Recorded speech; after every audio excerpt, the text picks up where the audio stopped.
welcome everyone today. I'm really excited to be here, and also thank you for your interest in this area. So let's get into the fascia. So there's this geeky little thing that I'm interested in, the fascia, and I'm putting it together and I'm processing this stuff in my own work, with my client work and what I'm seeing.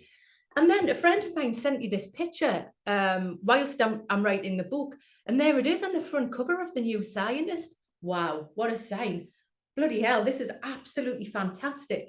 The matrix inside of you. So we're getting curious about this. So actually, what is the fascia, right? Because it's potentially playing a significant role in mental health, but it is poorly understood. Still today, it's poorly understood. There is still much to learn about this magical connective tissue and how we integrate fascia into our knowledge and work as therapists interested in working with the body. Because for many years, science has neglected fascia as an intelligent organ. And it is a tissue that until recently was really thought to be quite inert and lifeless. But as we're learning, this simply isn't the case. So let's just bring this in a second here. So from the top of your head, remember there's 17 fascia suits here. So from the top of your head, right, just tap your head and wiggle your toes. It's what's keeping us all together. It is, yeah, from the tip of the head, look at your toes, actually look at your toes, put some circles in, right? So it's a continuous silver white bodysuit that surrounds, separates, interpenetrates, envelopes your organs, your brain, every muscle, bone, blood vessel, nerves. In particular, for psychotherapy, everyone's obsessed with the vagus nerve roots. So that might be a doorway for you. So the vagus nerve, all covered in this, and it's made of collagen, which is an abundant protein in the body, and it's slick and slippery. It's like a fluid body when it's healthy, when we're well. Yeah, this spider's web that's surrounding our muscles, and it's actually made of, you know, the hyaluronic acid that you put on your face. Yeah, that the sticky stuff. So it's the body's hyaluronic acid, natural hyaluronic acid, that lubricates it. And this fluid, the hyaluronic acid, conducts information around the body. So whether I've got a sore shoulder, sore knee, and I'm keeping this quite external here. Yeah. So it's like it's the best Wi-Fi that you've got going on when everyone's happy and healthy and we're moving. Fascia loves to be warm and it loves to be lubricated. So I'm going to ask you today, keep your fascia super lubricated. So just some examples here. It exists on these, the crossing of the body, different areas, so we can move without restriction.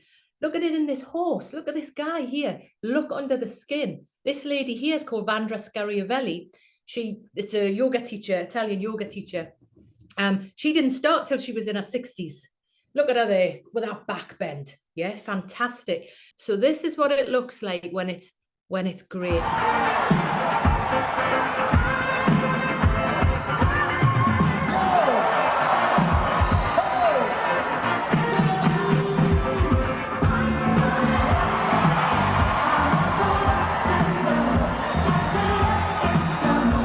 And there's this beautiful quote that describes fascia as a dynamic, liquid, crystalline continuum of connective tissue. It's an extracellular matrix linking directly to every cell of the body. The body is so popular now. You've got, I've got the books here. We've got Bessel's book, you know, and this book's been around for 15 years now, but still people in training, it's wonderful. They're picking it up and it's new.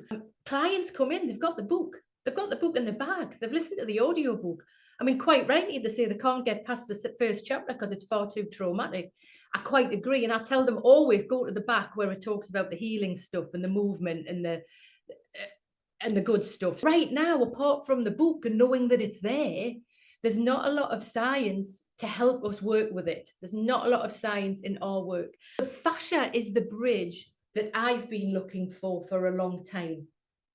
Communicating, yeah, all the good stuff, yeah, wellness, joy, sadness, but it also communicates the fear, anger, depression. It has been missing from the atlas of therapy. What this is something physical that we can put our finger on, something more intelligent than muscle memory. It's not muscle memory, right? We know there is something missing that has tremendous implications for mental health. Started seeing this in my client work many years ago, where clients would, and I'd like you to think of people you know, clients, or who's coming to mind. When this client in particular, when he wasn't well, he would walk in as if he'd had a stroke, like he'd actually had a stroke, and he was only about 30. Or clients I was working with in an area of the Northeast, it was a very deprived, poor area where you've got decades and decades of systemic trauma. And they would tell me their age, and I couldn't believe. I thought they were in their 50s and they were 34. Or they were so ill, the illnesses were all connected. And then you've got the drugs. It's interesting, I was speaking to a lady who does acupuncture around trauma, which we'll get to later on. And she said, everybody shows up, anxiety, depression, bad back. Anxiety, depression, bad back. We get it, right? Anxiety. We need to ask about the bad back. We've just been focusing on the anxiety and depression. And a client of mine, when we brought this in, because there's a point where we have to start speaking about this. Oh, like, did you, that this is happening, or what are we noticing? That actually her body would feel like it was made of glass. Like it was made of glass. Because something happens to the fascia, the healthy, beautiful fascia that's moving and free when there is trauma. The trauma response, and this is called fascia holding. And this is where fascia houses trauma in the body, because emotional stress and trauma takes hold of this happy, slick, slippery spider's web, and it becomes like glue. Tree trunks of restriction, the frozen shoulder. Remember, and I keep making this physical. I also need to go a little bit deeper with this, which is around organs, muscles, nerves. Years of drip, drip, drip of living in fear.